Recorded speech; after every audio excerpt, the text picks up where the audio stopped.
So, good day everyone. My project, which is Ecological Grassland Restoration, is at the Barbe Baker Afforestation Area here in Saskatoon.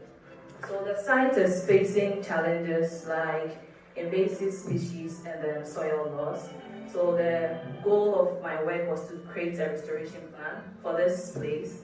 And the site is actually under the Sask power transmission lines. So it had some restrictions when I was doing the project.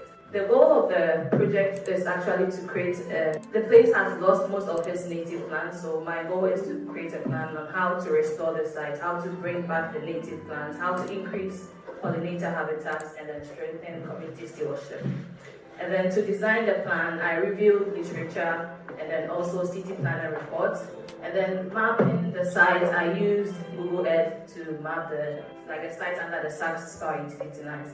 And the key strategies that I looked at was how to effectively remove the invasive species like the smooth brome, and then where to find the native seeds and then the plants, and where to actually find them. So there are 6 places that I looked at through literature, and those are the places that you can find native ones that are known to Saskatoon.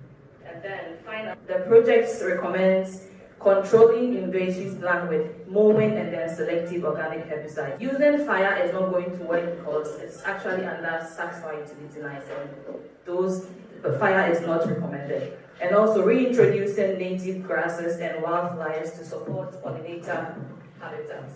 And to prevent, after the project, to prevent non-native species from coming back onto the site, I recommended creating buffer zones and carefully planning trails to reduce habitat fragmentation and respectively engaging indigenous knowledge and community stewardship. The key takeaway from my project was that for the project to be successful, there should be continuous monitoring, funding from government institutions, and adaptive management are all going to be essential.